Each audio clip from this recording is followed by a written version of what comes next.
Hello and welcome to the class, students. As you know, we have been reading about tense, form and use. हम लोगों ने present और past tense के सारे forms को देख लिया और मैं समझती हूँ आपको अच्छी तरह से समझ में आया होगा. Now we shall move on to the next tense, that is future indefinite tense. Future indefinite, या इसे आप सिंपल फ्यूचर टेंस भी कहेंगे. कोई भी एक्शन या event which is to take place in future, कोई भी ऐसा कार्य या घटना जो भविष्य में होने वाली है, उसको एक्सप्रेस करने के लिए, उसको डिस्क्राइब करने के लिए फ्यूचर इंडेफिनिट टेंस का इस्तेमाल किया जाता है. ठीक है. इट एक्सप्रेसेस का मतलब होता है व्यक्त करना. द एक्शन और event, the action or event which is to take place, जो होने वाला है, अभी हुआ नहीं है, होगा भविष्य में, उसको व्यक्त करने के लिए आप कौन सा टेंस यूज करेंगे? Future indefinite tense. जैसे, और इसमें एक चीज और आपको ध्यान रखनी, इससे पहले मैं आपको इसका स्ट्रक्चर बताऊं. अभी तक आपने जितने इंडेफिनिट टेंसेस देखे, चाहे वो प्रेजेंट इंडेफिनिट था, चाहे वो पास्ट इंडेफिनिट था, आपने उसमें देखा ये कि उसमें हेल्पिंग वर्ब नहीं होती थी. प्रेजेंट इंडेफिनिट टेंस में आपने देखा सब्जेक्ट के बाद में वर्ब अपने फर्स्ट फॉर्म में और ऑब्जेक्ट आता था.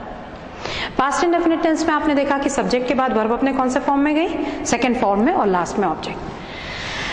There is a huge difference between present, past and future indefinite tense. वो अंतर है, इसमें एक आइडेंटिफाइंग हेल्पिंग वर्ब होती है. जिस भी सेंटेंस में आपको शैल या विल नजर आए, आप समझ लीजिएगा वो कौन से टेंस का सेंटेंस है? Future tense. फ्यूचर टेंस के चारों form, whether it is indefinite, continuous, perfect और परफेक्ट कंटिन्यूअस, इसमें शैल या विल निश्चित रूप से रहेगा. आ रहा है समझ में? एकदम क्लियर. ये फ्यूचर टेंस की आइडेंटिफाइंग हेल्पिंग वर्ब है. अब हम इसका स्ट्रक्चर देख लें. स्ट्रक्चर, सबसे पहले आएगा सब्जेक्ट, उसके बाद शैल या विल,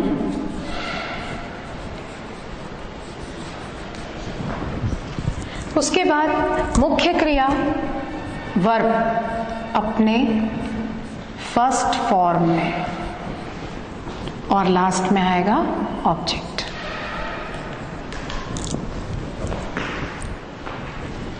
अब आप ये पूछ सकते हैं शैल और विल का इस्तेमाल कहाँ होता है, कहाँ पर हम शैल यूज करेंगे, कहाँ पर हम विल यूज करेंगे. ये आपको मालूम होगा, इंग्लिश में 3 पर्सन्स होते हैं. फर्स्ट पर्सन आई और we, second person you,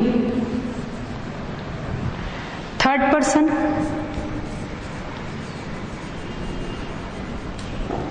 he, she, it, they.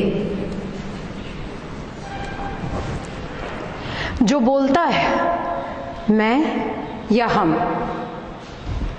जिससे बोलता है सेकंड पर्सन तुम, यू. जिनके बारे में बोलता है third person he, she, it और दे. इंग्लिश में फर्स्ट पर्सन के साथ शैल और सेकंड और थर्ड पर्सन के साथ विल. ये एक नियम बरसों से चला आ रहा है. फर्स्ट पर्सन के साथ शैल का इस्तेमाल, सेकंड और थर्ड पर्सन के साथ विल का इस्तेमाल. मॉडर्न इंग्लिश ग्रामर में, जो आधुनिक अंग्रेजी की व्याकरण है ग्रामर में, इस नियम को थोड़ा सा फ्लेक्सिबल बना दिया है. थोड़ा सा लचीला बना दिया है। अब सबके साथ में विल का इस्तेमाल बहुत आसानी से होता है। ये एक स्टैंडिंग रूल है, ये तो आप समझ लीजिए कि आई बी के साथ शैल और यू ही शी इट और दे के साथ में विल का इस्तेमाल। लेकिन अब जो मॉडर्न इंग्लिश ग्रामर है उसमें जितने पर्सन्स हैं सबके साथ में विल का इस्तेमाल कर देते हैं। आ रहा है समझ में? जबकि पहले जो रूल था, पहले जो नियम था, उसमें आई और वी के साथ अगर विल का इस्तेमाल हो रहा है तो वो डिटर्मिनेशन शो करने के लिए होता है। जैसे आई शैल राइट अ लेटर, ठीक है, और I will write a letter.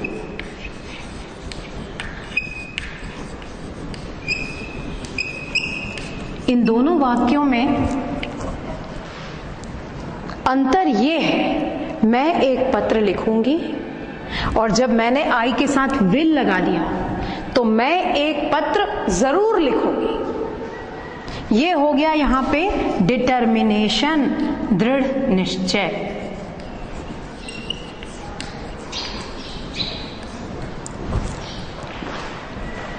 समझ में आ रहा है? सिंपल केसेस में सिर्फ भविष्य को व्यक्त करने के लिए आई वी के साथ शैल और यू ही शी इट और दे के साथ विल। लेकिन जब आपको डिटर्मिनेशन शो करना है, दृढ़ निश्चय शो करना है, तो आप आई के साथ किसका इस्तेमाल करेंगे? आई और वी के साथ विल का। ये एक नियम है, माना जाता था, लेकिन फिर भी मॉडर्न ग्रामर अब बोलती है कि शैल और विल का कोई वो नहीं। विल आप सबके साथ यूज कर सकते हैं, लेकिन फिर भी we are the followers of English.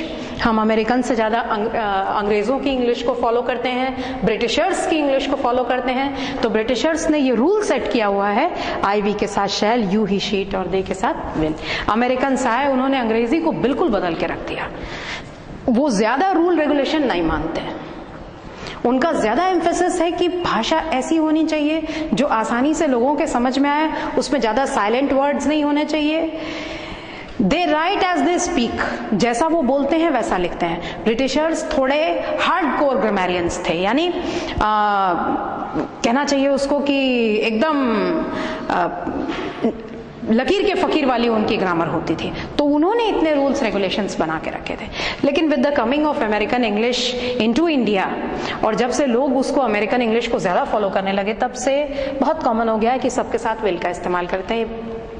खैर, जो भी हो, यू मस्ट नो आई और वी के साथ शैल और सेकंड और थर्ड पर्सन के साथ में विल नॉर्मल केसेस में यूज होता है। लेकिन जब हम आई के साथ में विल का इस्तेमाल करते हैं तो हम उस बात को करने का दृढ़ निश्चय यानी डिटर्मिनेशन शो करते हैं। तो आपने ये देख लिया, इसमें स्ट्रक्चर आएगा subject, shall, will, verb first form, object. कोई ऐसा कार्य, कोई ऐसी घटना जो भविष्य में होगी, मैं पढ़ूंगा, मैं लिखूंगा, मैं जाऊंगा, ये सब बातों को एक्सप्रेस करने के लिए फ्यूचर इंडेफिनिट टेंस का इस्तेमाल किया जाता है। अंडरस्टूड? कंप्लीटली समझ में आ गया? इसके बाद हम अगले टेंस में चलते हैं, which is future continuous tense. एक बार अपने दिमाग में उन चीजों को लाइए जो आपने अभी तक प्रेजेंट और पास्ट कंटिन्यूअस टेंस में पढ़ी हैं। Future continuous tense,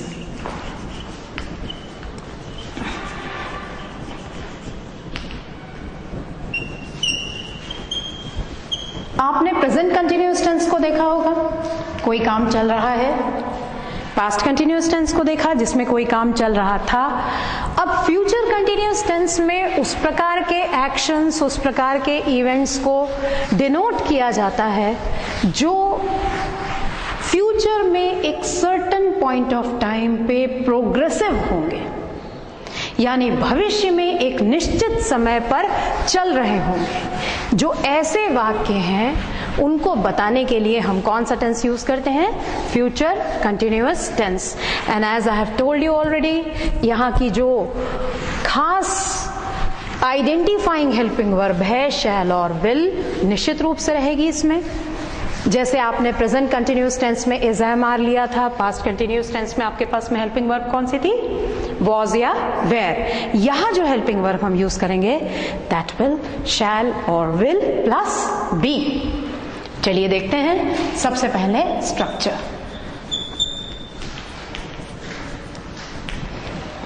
subject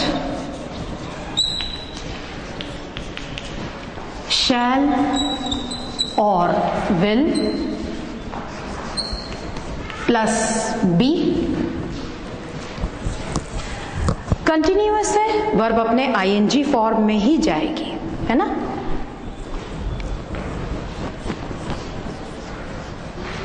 verb with I N G, last में object.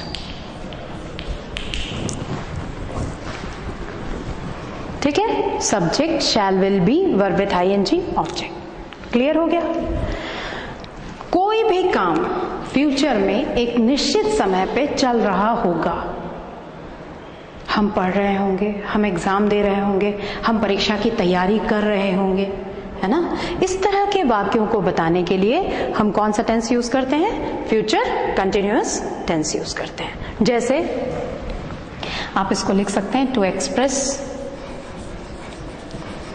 Actions that will be in progress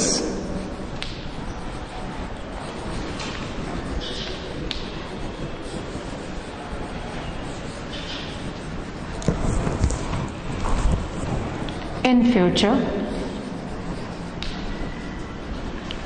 at a certain time।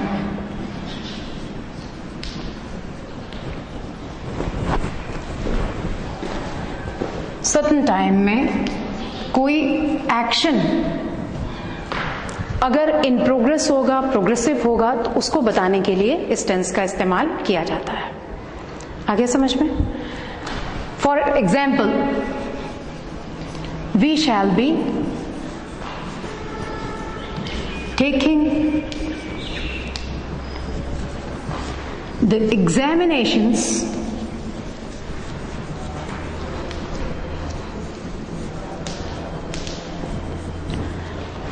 in March। क्या मतलब हुआ? We shall be taking the examination in March। हम मार्च में परीक्षा दे रहे होंगे। Very simple. उसी तरह से you will be completing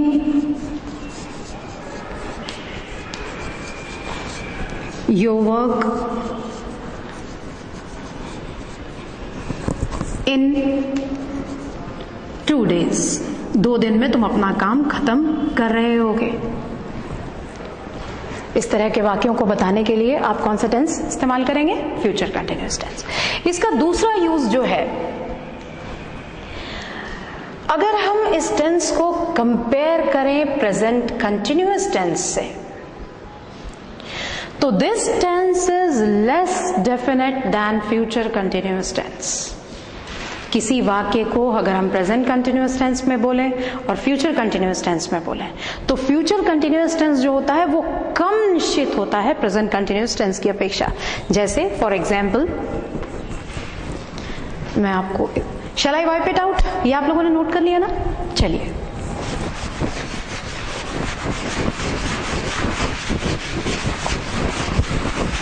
less definite, कम निश्चित, कम सर्टन। एक वाक्य को दोनों में बोल के देखते हैं, दोनों ही टेंसेस में, present continuous tense and future continuous tense. ये थोड़ा सा कम निश्चितता को बताता है, जबकि प्रेजेंट कंटिन्यूअस ज्यादा डेफिनेट होता है। This tense is less definite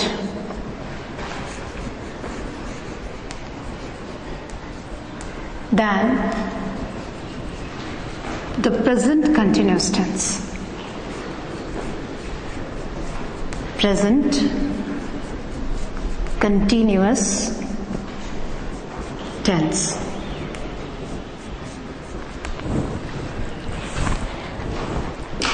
दोनों एग्जाम्पल देखिए। I am taking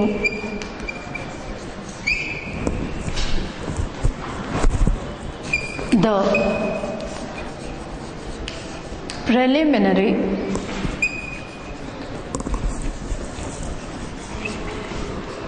IAS exams next month.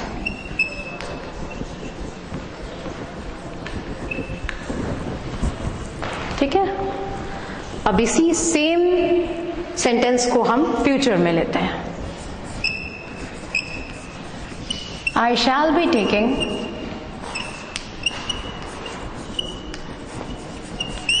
the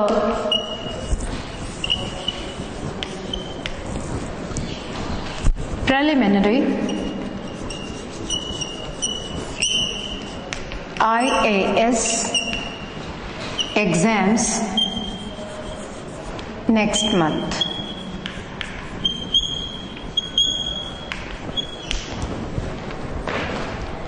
दोनों का अर्थ समझिए. मैं अगले महीने आईएएस की प्रिलिमिनरी एग्जाम दे रही हूं.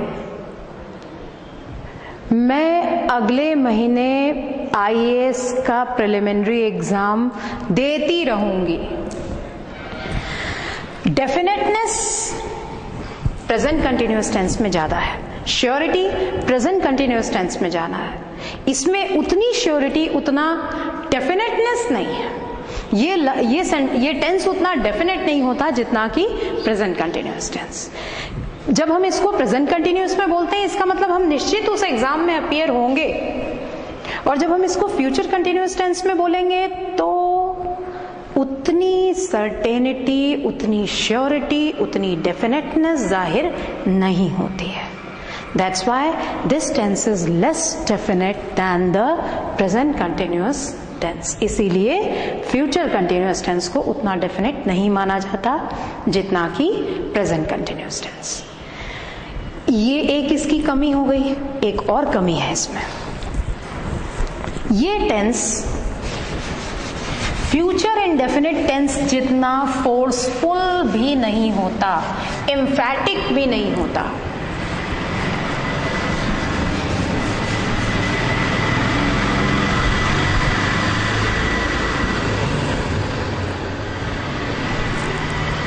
Future indefinite tense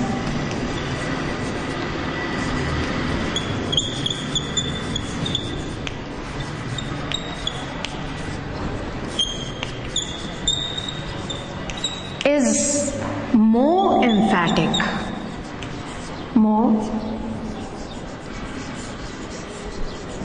emphatic than the future continuous tense.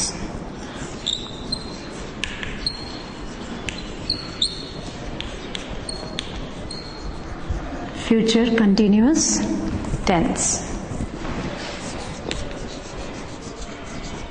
Future indefinite tense is more emphatic.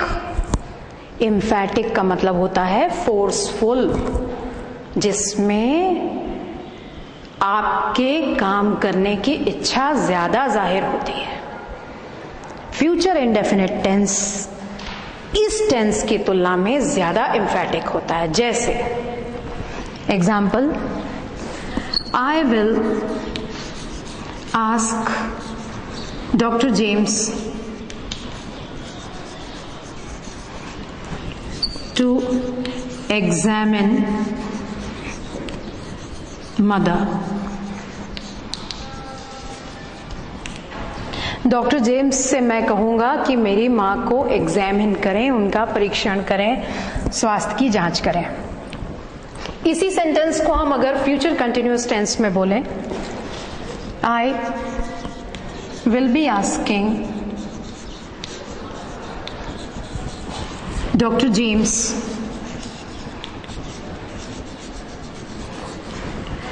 To examine mother.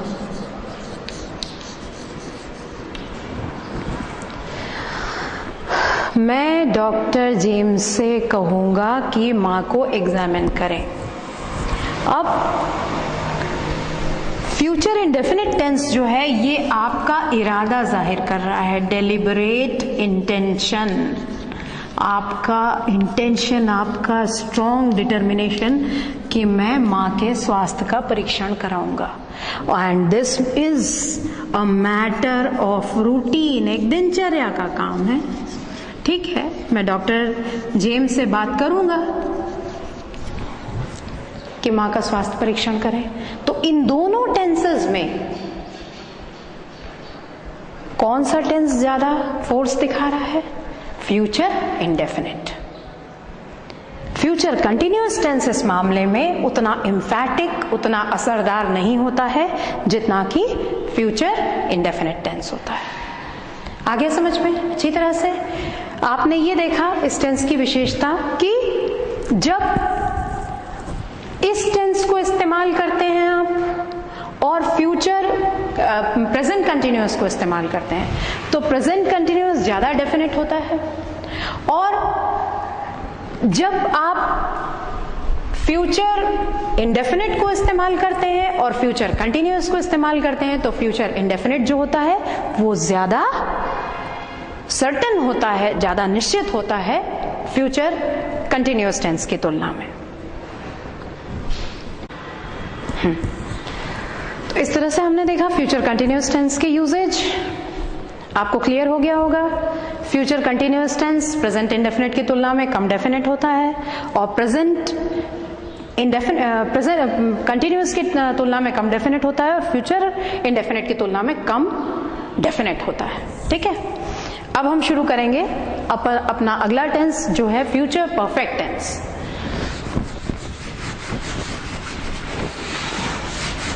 Future perfect tense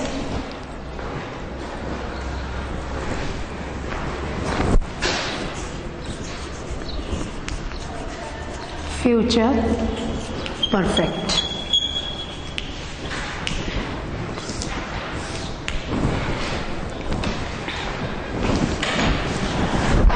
जैसा कि नाम से जाहिर है, फ्यूचर परफेक्ट टेंस में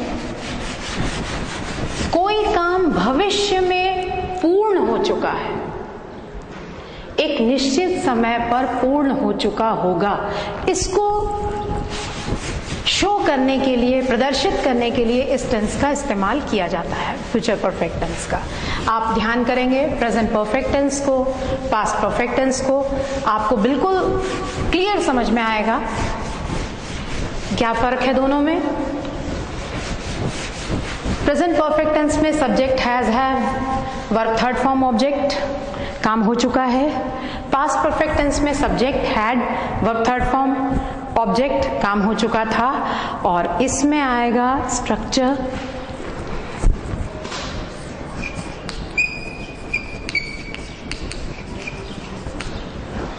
subject shall will,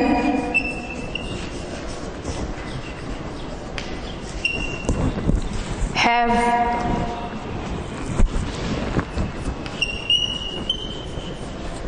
verb third form,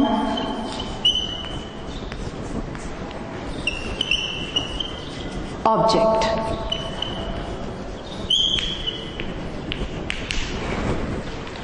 subject shall will have verb third form object, काम भविष्य में हो चुका होगा। कोई भी काम जो भविष्य में एक निश्चित समय पे हो चुका होगा, an action which is expected to be completed at a given point of time in future is expressed by this tense which is future perfect tense. Okay, तो हम पत्र लिख चुके होंगे, ठीक है, इस तरह का जैसे वाक्य है उसको एक्सप्रेस करने के लिए इस टेंस का हम इस्तेमाल करेंगे। We shall have written letters.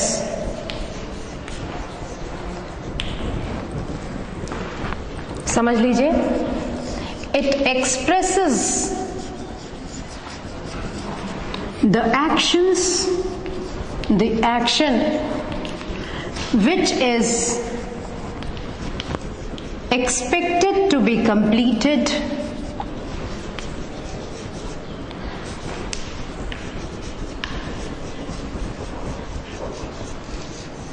by a given time in future, by a given time in future, भविष्य में निश्चित समय पर कोई काम हो चुका होगा, उसको प्रदर्शित करने के लिए इस टेंस का इस्तेमाल किया जाता है। जैसे by the end of this month,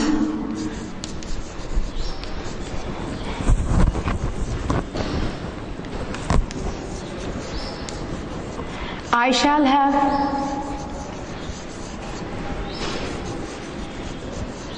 completed my article. इस महीने के अंत तक मेरा आर्टिकल पूरा हो चुका होगा। ठीक है, सिर्फ वही एक्शंस ये टेंस नहीं बताता जो कि भविष्य में एक निश्चित समय पे पूरे हो चुके होंगे। ये उन एक्शंस को भी शो करता है जो जिसमें भविष्य की कोई बात नहीं होती, लेकिन बोलने वाले का विश्वास रहता है कि ऐसा काम पूरा हो चुका होगा। Not to indicate future, but to indicate speakers believe that something has taken place.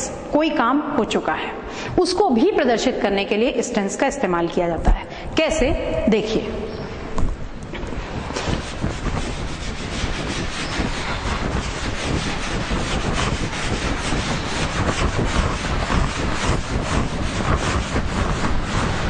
बोलने वाले का विश्वास कि ये काम ये हो चुका, फ्यूचर की इंडिकेट कर रहा है। ये सिंपली उस बोलने वाले का विश्वास व्यक्त कर रहा है कि ये चीज हो चुकी है। इसको पहले नोट कर लेते हैं। Sometime this tense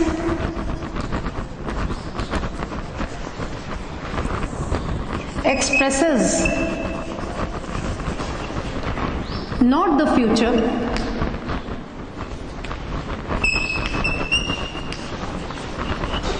but the speaker's belief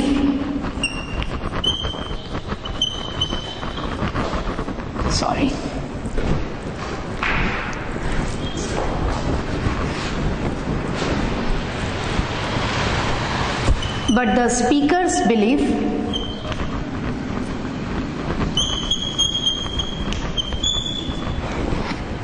that something has taken place.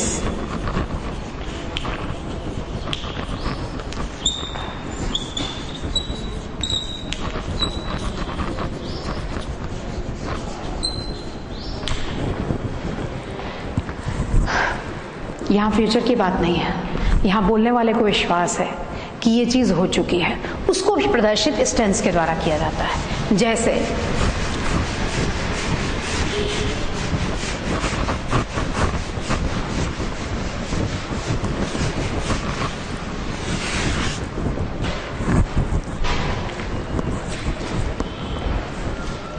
you will have read about Wright brothers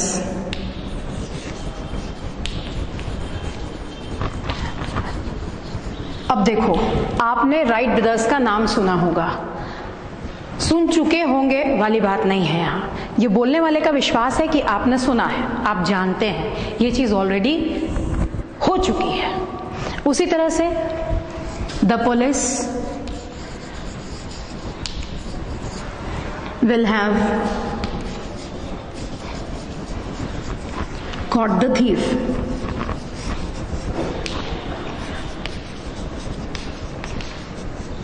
मतलब पुलिस चोर को पकड़ चुकी होगी।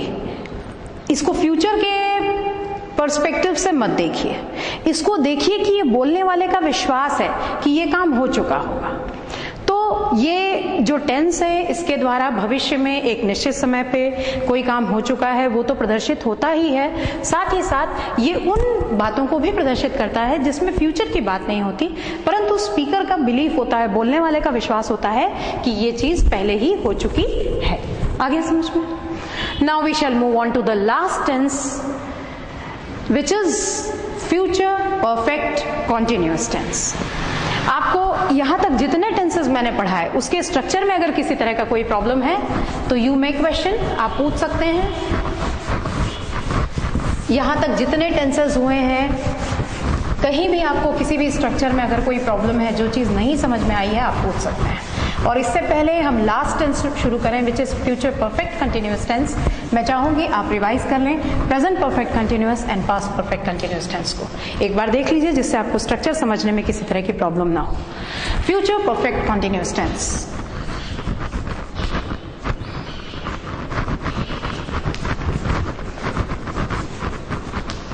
Future perfect continuous.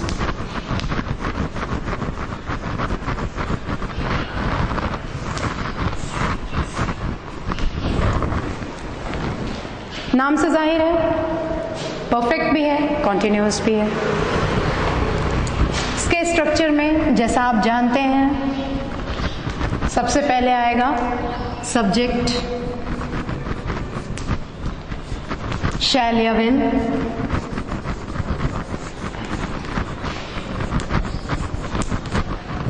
one more helping verb have, then one more helping verb been.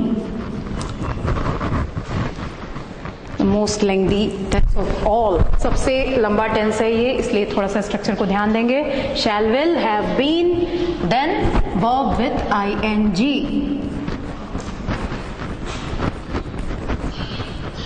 Verb with ing, and the last will be object. कोई काम भविष्य में चल रहा होगा, उसका कुछ हिस्सा कंप्लीट होके कुछ जारी होगा. ऐसे सेंटेंसेस को एक्सप्रेस करने के लिए, बताने के लिए इस टेंस का इस्तेमाल किया जाता है. ठीक है. एक निश्चित समय तक कोई खास काम जो फ्यूचर में ही चालू हुआ, कुछ समय पहले चला और एक सर्टेन टाइम तक जारी रहेगा. ऐसे टेंसेस, ऐसे सेंटेंसेस को एक्सप्रेस करने के लिए इस टेंस का इस्तेमाल किया जाता है. जैसे प्रेजेंट कंटिन्यूअस टेंस में कोई काम चलता रहा है, चलता रहा था पास्ट में, चलता रहा होगा फ्यूचर कंटिन्यूअस टेंस में. जैसे we shall be, we shall have been learning French. हम फ्रेंच भाषा सीख रहे होंगे. हमें फ्रेंच भाषा सीखते हुए कुछ समय हो भी चुका होगा और अभी भी हमारा इस भाषा को सीखना जारी होगा भविष्य में एक निश्चित समय तक. समझ में आ रहा है अच्छे से? इस तरह से कोई भी वाक्य आप अपने मन से भी बना के देख सकते हैं. कोई भी काम चलता रहेगा भविष्य में एक निश्चित समय तक. या इस तरह से लीजिए, you will have been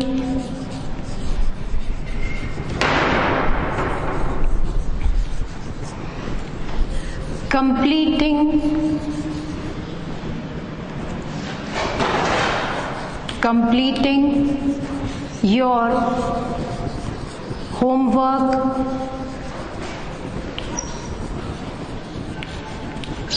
for 3 days. 3 दिनों तक आप अपना होमवर्क कंप्लीट करते होगे भविष्य में. तो ये इस तरह के वाक्यों को बताने के लिए फ्यूचर परफेक्ट कंटिन्यूअस टेंस का इस्तेमाल होता है. फाइनली, इससे पहले कि हम आज का ये टेंस के यूजेज, अभी हम सिर्फ यूज तक पहुंचे हैं. अभी हमको ट्रांसफॉर्मेशन देखना है, अभी हमको इनके स्ट्रक्चर्स को देखना है कि कैसे इंटरचेंज करते हैं. ये यूज वाले पोर्शन को कंप्लीट करने के पहले एक बार रिवाइज करेंगे. Everything, right from present, then past and then future. आप अपनी कॉपीज को खोलिए, मिलाइए जहां आपने लिखा हुआ है. प्रेजेंट टेंस के 4 काइंड्स हमने देखे. Present indefinite, present continuous, present perfect continuous. Likewise past के, लाइकवाइज फ्यूचर के. तीनों इंडेफिनिट को एक साथ देखेंगे. एक बार दिमाग लगाइएगा. Present indefinite tense structure subject verb first form object, past indefinite tense subject verb second form object, future indefinite tense subject. यहां आपने पाया प्रेजेंट और पास्ट में जहां कोई भी हेल्पिंग वर्ब नहीं थी, इसमें फ्यूचर की आइडेंटिफाइंग हेल्पिंग वर्ब मौजूद है जो क्या है, शैल या विल। तो subject shall will verb first form object. मैंने कोई काम किया, करती हूं, करता हूं प्रेजेंट इंडेफिनिट। कोई काम किया पास्ट, कोई काम करूंगी या करूंगा पास्ट फ्यूचर इंडेफिनिट। तीनों इंडेफिनिट क्लियर हो गए, तीनों कंटिन्यूअस। देखिए प्रेजेंट कंटिन्यूअस में काम चल रहा है, पास्ट कंटिन्यूअस में काम चल रहा था और फ्यूचर कंटिन्यूअस में काम चल रहा होगा। एक बार स्ट्रक्चर देखेंगे। Present continuous subject is am are verb with I N G object, subject was were verb with I N G object, subject shall will be verb with I N G object. ठीक है।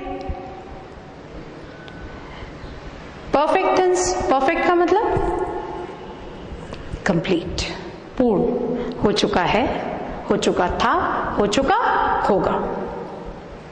हो चुका है present perfect tense subject has have verb third form object. Past tense में subject had verb third form object. Future perfect tense में subject shall will have only, not has, remember only have. You have written the structure और not, लिखा है structure future perfect tense का।